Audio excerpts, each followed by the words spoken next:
Right, we are live. All right, hello everyone. Welcome to the Gender Equity Commission's June 2022 meeting. I am very excited for our meeting today because we are joined by the lovely Sydney Etheridge, who is the CEO of Planned Parenthood Western PA. And before we get to hear all of the wisdom from Sydney, I'm going to take a roll call of our commissioners. So I'll just start in order of who is on my screen, and that is Jessie Ramey. Present. Jaleesa Coffey. Present. Commissioner Hale. Present. Sloan. Present. Janet. Present. And Marcel. Present. And me. Alrighty, so I figured, Sydney, this can be a really organic conversation. I mean, obviously, I think we all know why you are here with us today. I was like, is she even going to be able to speak with us? Because we're just kind of biting our fingernails. But obviously, I don't want to just hear about, you being in the trenches for Roe v. Wade. But obviously, I would love to just give you space to talk about what you're amplifying in your role as CEO of Planned Parenthood and this reimagining of reproductive justice mainstreamed as healthcare at large. So essentially what brings you to this work, give us a little info about your background, what brought you here to Pittsburgh, and then we can just, ping pong and have literally an organic conversation. So the floor is yours. Well, thank you so much, Morgan, for inviting me, and thank you all for having me join you today.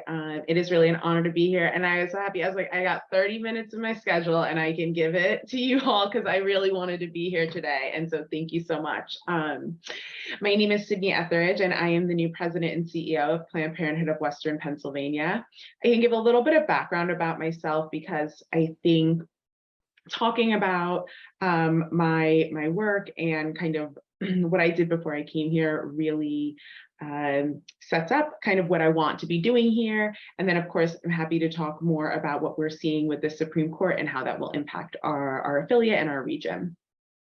So started in January in this role, and prior to coming to Planned Parenthood of Western Pennsylvania, I spent about 10 years at the Planned Parenthood National Office in Washington, D.C. And what I really was focusing on was the intersection of healthcare policy and healthcare operations. So I really started in that role in right after the Affordable Care Act was passed. And so we were seeing a lot of federal legislation that was really moving the needle for sexual and reproductive health care and women's health care forward within our broader healthcare system, or what we were hoping was going to really move the needle forward. And we knew that as those policies were being rolled out at both the federal and state level, it was really going to take a lot of work with our affiliates on the ground as to operationalizing these things. And so a perfect example is cost sharing for contraceptives. That is a wonderful policy that the Affordable Care Act put in place. But when you're not a pharmacy or you're not a hospital with a pharmacist on site and you're a non-pharmaceutical dispensing site, it can be hard to, verify pharmacy benefits. It can take a long time, and we're not a CVS, so you can't go shopping or you can't peruse the aisles while you're waiting for them to verify your benefits and then get your prescription. And so it was things like that. It was really the work like that. But it is in that intersection where policy and operations meet that I believe really drives our healthcare system forward and is where we start seeing kind of movement within the space. And then so I took this job in January, always being really interested in Planned Parenthood of Western Pennsylvania because I graduated from the University of Pittsburgh from undergrad and studied sociology and took a lot of classes at the School of Public Health focused on the sociology of medicine. So really understanding the role our healthcare system had and the decisions that we made at multiple points in our country's history that led us to the system that we currently have, and how that was kind of steeped in racism, in sexism, in just kind of these things that I think we are seeing a lot that are baked into our culture, and how it has manifested in things like healthcare. A perfect example that I've been using a lot is when women or people with uteruses need to go to an OBGYN to get a pap smear annually, or they need to be visiting their OB every year for their visits, or their GYN provider, why is that considered a specialty when that's over like half the population needs to access these services? That's considered like a specialty provider, not a primary care provider. So it's things like that we see that have been kind of baked into our system that have made it difficult for providers like Planned Parenthood and other sexual and reproductive healthcare providers to really kind of generate movement within the system. And so this is something that I really bring as a lens to this role as this president and CEO of Planned Parenthood in Western Pennsylvania, not only because I believe we have, as sexual and reproductive healthcare providers, we have so much we can offer the patients we do see, and so many more patients at this time, but also because the region and the city of Pittsburgh has so much healthcare and really is a microcosm for, I think, what we're seeing across our broader healthcare system.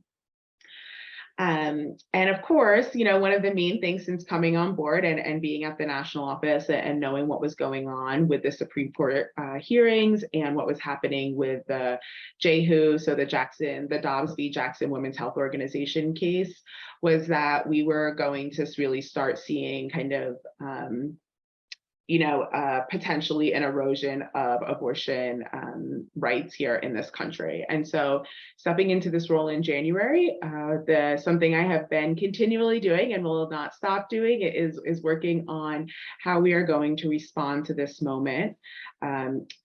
Not expecting a leaked Supreme Court decision coming from DC. You never see things get leaked from the Supreme Court. So now we kind of know the worst case scenario and really have been preparing our staff, our patients, and our partnerships with other local providers for this moment. And really kind of gearing up for that fight, because that is the biggest fight that this movement has had in a really long time. And it is going to have huge implications on this region for our current patients and for future patients. Yeah, I mean, I think what you just said, how do we prepare, is almost such a philosophical question, because I know in our greater culture, we just tend to, it's not impacting me, so why should I care? Or it's happening to this population of people, so that's, tertiary. But, the fact of the matter is, first of all, we are an intersectionally rooted GEC.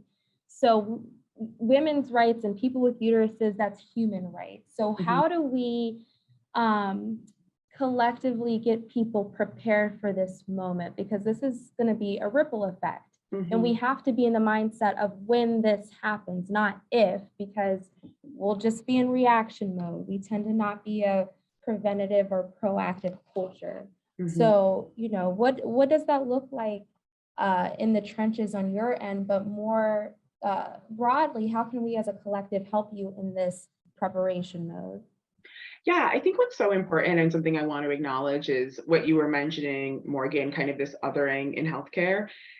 This is something that is so steeped within our country's healthcare system and within so many of our systems. So a perfect example is when we think about something like the Medicaid program. So many people are able to just be like, oh, I'm not on Medicaid. Who cares what happens to that program? Like that's for poor people, or that's not for me, or like we create, like, people have created a narrative around who accesses these programs or these types of services, so then you're able to other them, when that's not really the case. And people who are on Medicaid are people that we all know, are people there should be no other, because they are a part of our society, like they are a part of our ecosystem, they are part of our community. Everyone needs healthcare access, and it should not matter what kind of card or what kind of coverage you have, people need access to healthcare. But it is this othering. So we've seen it with programs like Medicaid, we've seen it with access to services like abortion care, or we've seen it for things like hormone therapy. We're seeing real attacks now, and it's easy to be like, well, that's not me. I'm not transgender, or I'm not a woman, or I don't need an abortion. I've never had an abortion. That's not me. And it's that constant othering. And when we've been othered so much, it's easy to just eliminate. And that is what we're starting to see. So I think your point of saying like, how can we fight this? How can we combat this? Like, first we have to acknowledge it is like deeply baked into our system, and in the ways that we have talked about work, the way that policy is written about some of this, the way that policy is executed, where funding is allocated. So it is like it's a big thing. It's like a big machine we're up against here. But I think what we're trying to do and why we're all here is we're trying to do our part to slow that machine down, or to like get that machine to break essentially. And so what we're doing at PPWP to really kind of prepare for this moment is really just uplifting the fact that, you know, abortion is a common procedure, and it is an incredibly safe procedure. I think a lot of you probably know, but Pennsylvania has the Abortion Control Act. So we have a lot of reporting requirements we have to do as independent freestanding clinics to the Department of Health about our safety and complications rates. We have, you know, we have a 24-hour waiting period in Pennsylvania, so people can like are not just walking in and receiving an abortion or abortion services. You know, we only go up to certain limits in the abortions that we provide. So it is a very it's a very safe, very regulated procedure already. And I think it is really just important that we understand that and uplift that, so we can kind of fight that narrative that people can just kind of walk in, or, you know, there is no counseling or there's no conversation. There are already systems in place, and some of those are actually can be seen as hurdles for some patients as well, but we are all very much compliant with that. And so it is really important for people to know that, because it just really impacts the access to the services. Something else I really want people to understand is between Harrisburg and Western Pennsylvania, there are only 2 freestanding abortion clinics. So access is already incredibly difficult in Pennsylvania. And so, you know, people are saying that, you know, this decision is to protect people, it's to make, you know, it's to you know, make sure that we are seeing particularly Black or brown people are being safer, or we're protecting those children or those babies. But we already know it's incredibly difficult in this state to already get access to this care, and we also know that is just not true. Limiting and restricting abortion does not eliminate it, it just makes it unsafe. And that is not where we want to go. That is, again, this othering, and then it's actually getting to parts where it's actually like hurting people's lives, it's impacting people's lives, it's making it dangerous. And so not only are we othering that group, but we're making it more dangerous for them, which is incredibly scary. And so we're just really trying to talk about now is just really kind of letting people know that abortion is still going to be legal in Pennsylvania, regardless of what this decision is. And so we are going to do whatever we can to continue to protect that, because it is a safe procedure that people need, and that they should be able to have access to, as long as it is legal in the state of Pennsylvania. And so we're continuing to have that conversation and just uplifting kind of what the service is. And what we think, you know, needs to make sure that we can do to continue to protect it down the road. Because, you know, the Supreme Court case has been heard. The decision is going to be put out any day. And I thought it was going to be today, and I was going to have to cancel on y'all, but it was not today. And now it's like, how do we continue to keep this service safe and legal in this state?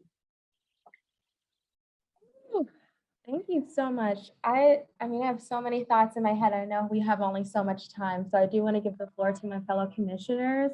Do any of you have any comments or questions for Sydney? Yes, Jessie. Sydney, thank you so much for being with us. Long time contributing, sustaining member of Planned Parenthood. And as you said, you know, you just can't imagine doing the work of women's rights or gender equity without reproductive rights. Bodily autonomy is fundamental to who we are as people, and we cannot let go of our right to abortion. It is just absolutely crucial. So thank you for your significant work. Really important. I know a lot of us here are curious to hear you share with us your thoughts on what we could do specifically in Pittsburgh, since this is a commission that reports to the City Council and to the mayor's office. Are there things that we could be doing as a body to lift up your work? I know Pittsburgh's about to become a pretty central node in this work, in this debate, and I know we're trying to get ready for that. what can we be doing to help the city? Obviously, we don't provide health services. We're not the county. But are there things we could be doing at a city level to help get ready? Yeah, one of the things that we've been doing and focusing on kind of as an affiliate and with our partners is thinking about, obviously we're going to see an influx of patients and that will be a demand on the services that we're providing.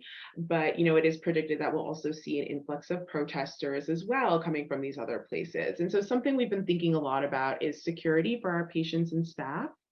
Particularly with our two independent providers. So us and our great partners at Allegheny Repro, we're both headed up by people of color. And I think we are just a part of a time where we are seeing attacks on people for a whole lot of different reasons. And so making sure that our patients and our staff are incredibly safe. And so, we had our buffer zone repainted. So thanks for that, because that was huge. So in Pittsburgh, we have a buffer zone, so we can't have more than one person within that zone kind of counseling as people walk in at a time. And so just in reinforcing kind of the commitment from the city regarding the security and safety of our patients and staff is huge, because we know, preparing for increased patients, things like operational efficiencies, that's what you do in healthcare. But when you see those layers of like safety that we have to be thinking about layered in on top of that, in such a time where it feels so dangerous for so many reasons for so many of us, I think thinking about how we can be working with the city on things like that is going to be really huge, and it's going to be continuing to evolve. So being able to have those conversations and keeping those doors open will be something so important. And I think sometimes often overlooked in that ripple of like, this one thing happens, and we're trying to think about our patients and our staff at this time. But really, what does that mean outside of just the services we provide? What does it mean for safety? What does it mean for, transportation? What does it mean for like accommodations? All of those things, like we're really starting to think about, which is just so different from I think what it was like in the past. And Cindy, everything that you're saying is right in line with Mayor Gainey's principles, which is to make Pittsburgh the most welcoming, safe, and thriving city. And hand in hand with that is access to reproductive justice services. So I'm so happy your buffer line got repainted. When I found that, I was like, woo! Yes. It was like, I've never been so excited to see like a yellow line Yes. somewhere, but I was just like, Yes. this is great. These things matter. Yes. I think something else too that can be really helpful is things like this is thinking about, as our city continues to grow and be such a presence in the medical space, how can providers like Planned Parenthood, other sexual and reproductive healthcare providers show up and be invited to some of these conversations? Because we know healthcare is moving and changing. And I think Pittsburgh can personify that given the system that we have here. But in the past, in the past 10 years, definitely since the Affordable Care Act passed, but even before that, we've just seen so much change within the system. And making sure that smaller independent providers, especially if they're providing like a specialty service that, isn't high dollar like a cardiologist or like a dermatologist, is involved in these conversations, because we're so busy fighting this fight. This is a huge fight for our movement and for our country. But like, we also need to be in conversations about Medicaid and the payment structure and how are GYN providers getting, reimbursed. Like, just like being a presence to bring these things up is really important. So any way that we can continue to be involved, or we can continue to be in this space, will be huge, because my goal is to stop the siloing and othering of sexual and reproductive health, stop the othering and siloing of abortion care, and bringing it into the system. And so we need people who are going to be at the table, who can we can't get it, we're going to try to force it, jam it in, be in these conversations, talk about what we're seeing, because we know we see so many patients, and we know that what they need should be included in a value-based payment model, should be included in, any kind of transformation efforts within the city, or any kind of initiatives that we're seeing. You're preaching my language. Any other questions or comments?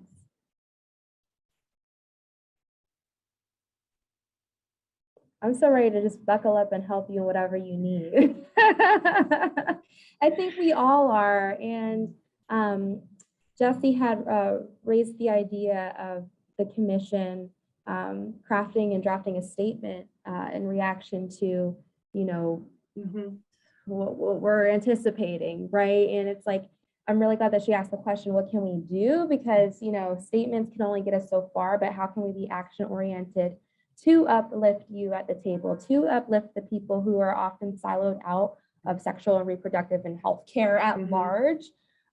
So, you know, having this conversation with you really has us thinking and shifting our gears about how we can be a strategic and an intentional partner in this movement. Because even if things go our way, which we can just only hope and just give it to the ancestors at this point, you know, we still are going to have to keep pushing. We're still going to have to keep agitating to do exactly what you said, break the machine, get it going in another direction, right? So go ahead. I know, I also want to say, like, I'm like so here for this and I'm so excited. I also want to flag, like, I only have been here for 6 months and I do feel like I'm still just like learning. Like the other day, like the second printer broke and I was like, where do I, like, who do I reach out to about that? So like, I think it's just like starting this conversation and getting to start dialogues like this and then having that door open to continue will definitely mean a lot to me, because I know every minute of the day I'm learning more and more. And this is really going to be kind of a journey, and being able to have these conversations will be important. And I think it's important for us all to acknowledge that, you know, we're scholars of a movement. Every day we should be learning, every day we should be evolving, or else we're just part of the problem, right? So thank you for, you know, raising that up. And we want to make sure that you have the support around you to continue to learn. Because I think, you know, just this space alone, there's so much strength in it. And that's something that I really want to raise up in this commission, that whatever one person doesn't have, another person might have it, and we can just complete a puzzle. So you're not alone in any of this, Sydney, and we just applaud you for, you know, being in the trenches of this so early in your tenure as CEO. It's like, wow, welcome to this work. Does anybody else have any comments or anything? I don't want to take up too much space. I know this is so much good information. Yes, Judy. Just so much appreciation and gratitude for the work that you're doing. Well, thank you so much. Like I said, I've only been here for a few months, and I know so many of you have been in this space for so long. And the fact that that you have this commission, that you're having these conversations, means a lot to me. And I feel so grateful that I get to plug in and be a part of like this amazing network that's here in Pittsburgh. So it's been great. It's been great being back. The weather's been nice. It's a lot better than Virginia and DC. So humid and rainy down there. So like, this is definitely a reprieve. Sydney, this is Janet. I again want to echo and say thank you so much. One, for joining us, for sharing this information. It was a wealth of information. We may need a part 2. I'm just forewarning, because there's a lot, and I can't wait to see, but also see how we can help as well. You know, it's one thing to hear it, but I also say, okay, I've heard, so how else can we help? And that's really where I am. So if you have any immediate thoughts of just something that we can do in the interim that could help, please let us know, because that's really where I'm at. And I'm just curious as to, you know, your thoughts right now of what is it that we can do initially. And then you can come back to us and say, okay, I gave you something initial that can be of assistance for me, but here's something else you can help me further down the road. I can just not put you on the spot, but kind of put you on the spot. No, that is fine. No, that's a great question. And I mean, I will come back to you on that, because I mean, to be quite honest, I have been so focused on what do I need to do for my staff, like for the health center, for our patients, like what are those immediate things and the decision making and the day in and day out. And it takes so much time to learn all of that, but then also to truly start realizing and appreciating the tools and the people and the like support that is out there and available. And so I am like immediately after this going to be reaching out to my teammate who works on our public policy work and really think about like what we can send over and what we can share, because I do want to be really intentional. I want to be really thoughtful about how we're engaging support, realizing this is a fight, like this is going to be a long fight, and like what is the immediate, knowing that decision's coming, but then what are some of those like tent posts or goal posts that we're looking at in the future that we think we're just going to be another groundswell of work or support, and what can that look like too. So really wanting to think of it, right? This is a movement. Think of it as holistic as we can, because yeah, I think it will just really serve us better in the long haul. So I'm going to follow up with her about that, and then I will reach back out. But just hearing that there is so much support, and really that action driven support means a lot. And we will like, we're not turning down support anywhere, or we're not turning down people who want to help. So we will get something to you for sure. Yeah, Jesse. I was also reminded, and I thought it was worth reading into the record, Morgan, that this is a plank in our ordinance. And since we were talking about our ordinance earlier during our working session, I thought it might be worth bringing into our public session that the principles of CEDAW, founded on an international human rights framework, really mandate that the city of Pittsburgh does this work in support of reproductive justice. It's written right into our ordinance. So just so the public hears that, Article 12, right out of our ordinance, says it requires steps to eliminate discrimination from the field of healthcare, including access to family planning. If necessary, these services must be free of charge. Right? So that language comes right out of our CEDAW framework. That's amazing. Thank you for uplifting that. Mm-hmm. Yep. So you got the right squad around you, Sydney. Yes. I know you have like 2 minutes left, but I definitely want to give you time for any like closing words or anything, but I just have so much gratitude and appreciation for you. We'll definitely be in touch. I'm basically right up the street from you, so you know where to find me. But is there anything you want to leave? Oh, go ahead, Janet. If I can, because we just talked about this in our previous meeting, and I know part of Planned Parenthood, with the menstrual problems, and I was just talking about a campaign regarding having free menstrual products available. I would love to have a after conversation with you of how we, the Gender Equity Commission, can partner with Planned Parenthood on how we can actually come out with a free initiative regarding that. There's certain platforms that I've mentioned to my fellow commissioners, but I do want to have, I do know that that's one of the low-hanging fruits that we can partner with. So you'll receive an email from me from the Workforce Equity Committee, because that is one of our objectives. But it all ties under the Gender Equity Commission. So that is amazing. That's one of the easy ones. Yeah. Again, often overlooked, very much needed, not only in workplaces. That gives us time to work with respective school systems. We know that they're out for their summer break. That gives us enough time to plan in preparation for the upcoming school year. But yes. Yeah. So and I think I've answered my own question. So I've already told you what you're going to hear from me. No, I think this is great. And like I said, between me being new and what we have up ahead, there is a lot that I am focused on, but it is so important, I think, for us to continue to engage on issues like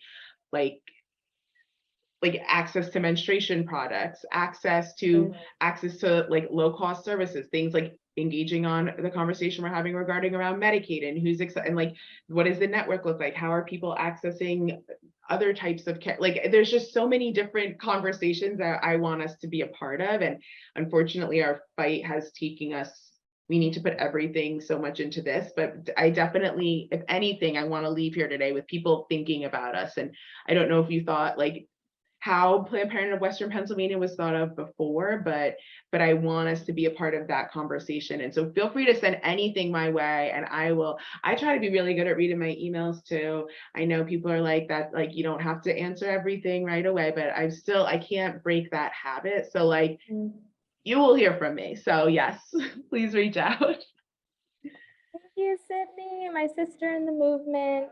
Thank this you. will be one of many conversations. Yes. We appreciate your time. I know you got to go, conquer the world now. So go get it. Thank you all so much. This was delightful, and I'm really looking forward to doing it again, and we're getting to work with all of you. So have a good rest of your day. Bye. Well, that was wonderful. Sorry, Councilwoman Gross, you just came in at the tail end of Sydney Etheridge, who you probably already know is the CEO of Planned Parenthood. And was just giving us her spiel about what she's up to in the trenches of reproductive justice. But it'll be on YouTube. So with that being said, I just want to take a meditative moment because I know that was a lot of really amazing information. It definitely has my gears shifting of how we can be an intentional partner and, you know, lift up the work that she's doing, because it's definitely thankless on top of the work that we do in the commission. So let's just combine all the thankless efforts together and let people know about it, right? So the next thing on our agenda is our old business. So Jaleesa, I don't know if you have anything the good of the order should know about in your committee, but the floor is yours. Hello, good afternoon, everyone. The Governance and Leadership Development Committee has been meeting. We are still seeking a chair for the commission, as well as we are, I guess the biggest update for our committee this month was just that we are shifting our meeting dates to accommodate more of our committee members. So Acting Chair Overton, I will get you that information so that I can be officially in the meeting record. Thank you. And then Janet, what's going on in workforce equity? You know, workforce equity is continuing as we had last month during the month of May, our online training, again, which is free. It's the 1 hour training on helping to educate women on how to know their worth, know their value in the workplace. So when they are asking for an increase in their current place of employment, or they're seeking new employment, that is the whole purpose of this training. And it is free. It's for 1 hour. We did a lunch and learn. For the month of June, we are going to have online focus. Then starting in the month of July, we're going to do another online virtual. And then starting in the fall, we will have in person. So I know everyone is biting at the bits to really come out and be in person. That will occur hopefully September or October of this year. But again, we'll have all of that stuff posted on our respective commissioner website. So even though we don't have an actual instructor-led course for the month of June, it is going to be listed on the website where you can go online and do a self-learning until the next scheduled one for next month. We have more partners that we are working with, and time has just escaped us, and this month has gone a little bit too fast, but we are still doing our workforce equity training on pay inequity. Again, we are living in the new normal with COVID, but the inequity of pay is still prevalent now more than ever, impacting women compared to the salary of men. So our mission on that is going to continue. You've also heard me earlier just speak with the president and CEO of Western Pennsylvania Planned Parenthood and one of our other workforce equity initiatives. That is a issue that is still prevalent in the workforce, and whatever we can do, you know, there are a lot of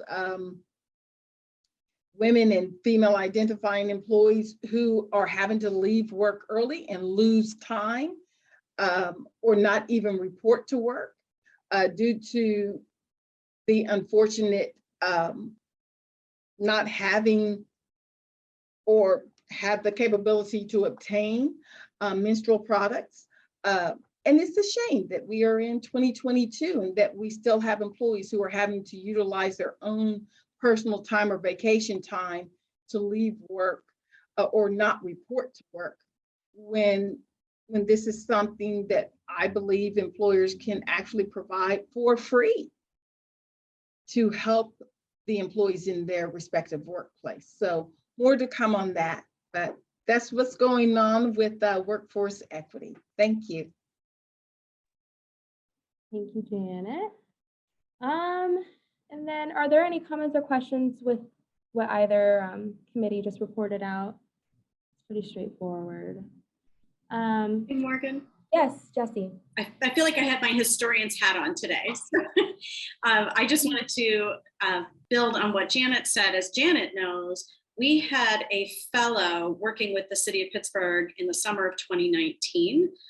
Isabel Siegel worked with the Gender Equity Commission and did a bunch of work around menstrual equity. And if anybody's interested in that, we have information in the commissioners folder. Commissioners can access that. Members of the public won't be able to do that. But we do have resources around menstrual equity.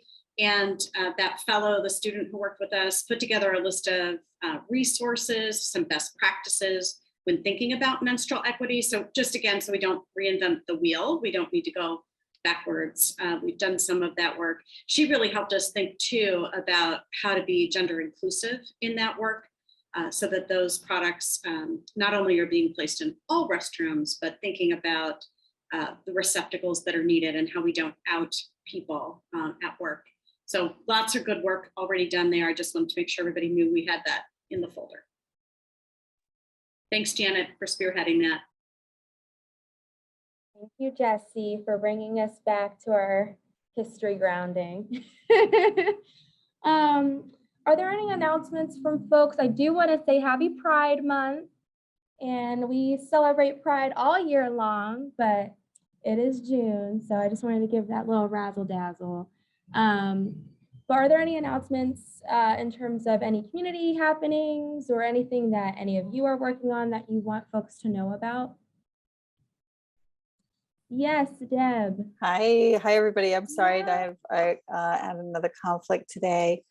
I wanted to just draw the public's attention to the fact that we still have a little bit of time to appeal to the city's capital budget requests. So while we don't finish our budgeting process at the city until December, there is public input right now for the capital budget. And I am clicking online and there is an Engage page. Engage, E-N-G-A-G-E, is housed in the planning department, part of the city website that is for public input. And so there's a timeline about how to make requests to the city capital budget. We often have talked about how, budgets are moral documents, but budgets are also gendered documents. And so it's important to use a gendered lens when we're even talking about the things that are building the physical structure of our city. I mean, that's where the things go into the capital budget, which is a separate from the operating budget, which keeps the lights on at the city and gets people, pays the phone bills and pays payroll. So it's defined here as capital budget are projects that are used to design, build, restore, retain, or purchase city-owned assets that have a minimum value of $50,000 and a minimum useful life of 5 years. And you can make comments on this Engage page. There were several public hearings that were recorded. You can also view those. It happened earlier in June. And you can contact your city council person to also suggest capital budget items. I receive capital budget requests from every one of the 8 neighborhoods that I represent, kind of as they each have their own neighborhood organizations. I also receive capital budget requests from some of the issue-based advocacy groups like Livable Streets, especially, that are concerned about safe crosswalks and safe pedestrian and bike facilities. And then some other issue groups as well, like gardens and food-related advocacy groups. And so I just wanted to kind of raise that awareness, because it's a really important place where we can think about how we make the city more supportive and aligned, and use city resources to support women and girls and women identify or female identifying people of all kinds. There's certainly lots of issues out there where we can within the city jurisdiction, we could be budgeting for things that maybe we haven't thought of before. And so it's really wonderful to hear from the public to make the suggestions. I think I had another item, but that's the big one that we've been working on. Yeah, thank you so much for raising up budget season, Deb, because I don't think a lot of people realize that they have a hand in that. And for so long, it seems like it's something that's just out of reach. But again, y'all can go on engage.pittsburghpa.gov slash 2023 dash city dash Pittsburgh dash budgets. So There's even a helpful video film that I did not yes, watch myself that I see on there with Mayor Gainey and Director of yes, Office of Management and Budget, Jake Pollock. yes. Thank you. Thank you so much, Deb. Go ahead, Judy. I have a question related to budget. I think we're still waiting to hear if there is an update regarding the budget for the position of the Executive Director of the Gender Equity Commission. Is there an update on that for this month's meeting? Not for Go ahead, me. Janet. I'm not in the administration, sorry. No, I understand. Thanks, Deb. Go ahead, Janet. I was just waiting for my opportunity. I know that Morgan's question, or I'm sorry, Acting Chair Overton's question was, what were we working on? So I was just gonna wait, but since I'm talking, let me address that. I know that last month, as it was shared, there had been some meetings with some of the commissioners with Mayor Ed Gainey, and one of the questions or information that was shared was that they didn't believe that within the 2022 budget still remain monies for the executive director position. And I'm here to confirm that yes, there is money still in the 2022 budget. It has been confirmed by the Deputy Director of Office Management and Budget, as well as another resource in the Office of Management and Budget. And the monies is still in there regarding the hiring of an executive director for the City of Pittsburgh Gender Equity Commission. All of our other monies for our other respective projects are also still in there. We, again, have signed our renewed contract with AAUW for us to continue the partnership for the workforce equity trainings that we are doing. And then there's also money still within the budget for us to utilize for other platforms or programs that we as a commission deemed necessary for the year of 2022. So hopefully that will provide some relief for those that may have thought otherwise. You're hearing it straight from me, so I'm speaking in the role of a gender equity commissioner, but also the head of HR for the city. The money is there. Thank you. Can I ask if there's a timeline established for advertising for the position? I have not received that. That is a takeaway that I can go back and probably report on for next time, but I have not received a timeline. And I will take that question back. Thank you. Thank you very much. I appreciate that. Absolutely. Any other announcements? Anything for the month of June that people should know about? I know it's like summer season, so people are kind of on vacation mode. Yes, Jesse.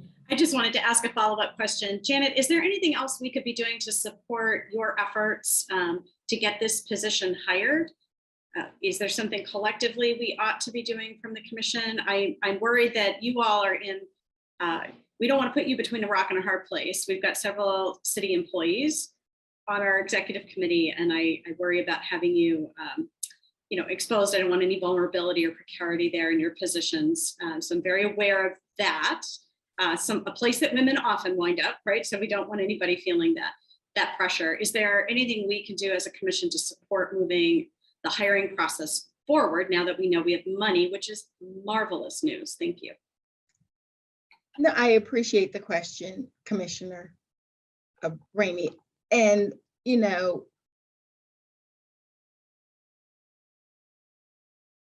all, can share with whom we have connections with, that they can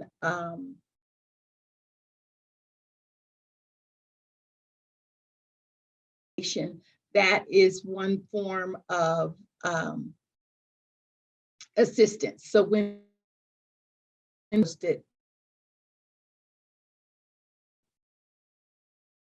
I think I might have gotten frozen a little bit. I got a little note.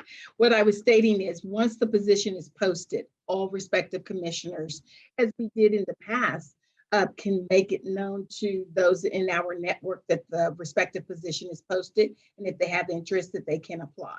That is a form of assistance. And the fact that I kind of also hold the position as head of HR for the city, that it is just part of the work responsibility within my department. So if it has to be posted, it's going to come from this department no matter what. That's just part of our job. No additional burden. It's just part of the work. But I will find out regarding, is there a time frame? And hopefully by the, we never know, it might be posted by then. I don't know. We'll see. But I'll keep everyone posted.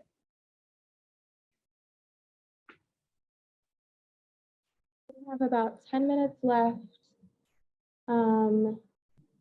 Does anybody have anything they wanted to raise to the group or the greater community who is watching? Going once, going twice. Yes, Jesse. I get sick of calling on me. I feel like I keep putting my hand up like I'm in school here. We were talking about our meetings, but we didn't have a chance to have a discussion about the possibility of moving back into meeting in person. So I just wondered if there were any updates, if that's happening in the city, if that might be a possibility, whether or not we take some time off or break, how we feel about meeting in person.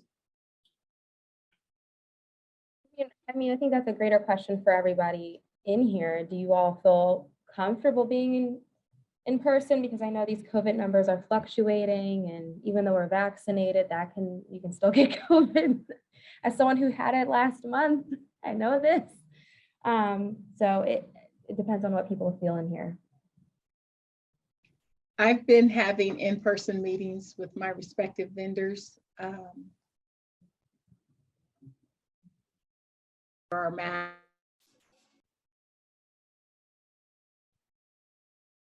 Janet, you broke up.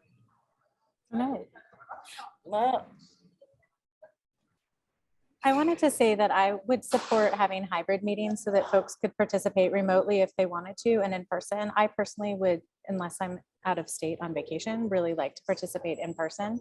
But I appreciate the option to participate remotely if someone has the sniffles and doesn't have their test results yet. I think that's a great way to participate. Or if you're, for any other reason, if you're immunocompromised or whatever. And we don't have to discuss why, but I think having a hybrid option with in-person would be really valuable for our group. And my system shut off. I apologize. What I was stating is I have been having in-person meetings. We social distance. There's conference rooms and HR where people can spread out. We can schedule that if that is the group's desire. But to echo what Judy said, there should be a system in our conference room that if we need people online as well, that can be accommodated. yeah. And engaging is just so much different in person. And we know this, and that's the most obvious sentence. But I mean, we just had our first executive committee. So I was able to meet Janet and Marcel in person, finally, after 2 years. We had an executive committee in person. And it was just amazing. So, I mean, I would love to see all of you in person at once. That would be great. I've been seeing each of you individually in person, but that's something that we can definitely look into on our end here in the city. Plenty of conference rooms. Anything else?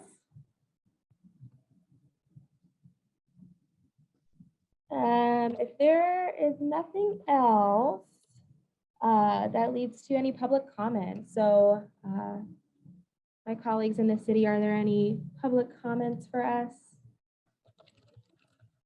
There are no one from public in waiting room or in the meeting. Did you say no? I'm sorry, there's like a loud truck outside. There are no one else. Okay, gotcha. Alrighty, well, if there is nothing else, yes, Jesse. Morgan, do we have minutes? I was just curious. I don't think we've done minutes for several months shoot. going back. I couldn't find them since January in our meeting folders. I just wanted to make sure that we were getting minutes at some point. Yeah, Marcel, do you have, first of all, do you have access to the folder? Let's start with that.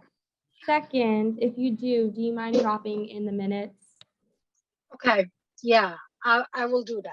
I don't know that I have access to it, but I will check. Okay, we'll double check that, and then we could just do like a whole sweep of minutes for next time, because that's something that definitely fell off the radar.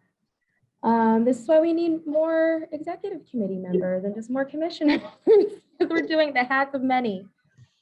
Thank you, Jesse. Okay, well, if there aren't any public comments or any additional comments for the group, I guess you all can have 8 minutes back to your day. Time is money these days, so I will let you all adjourn. If I can get a motion to adjourn. So moved.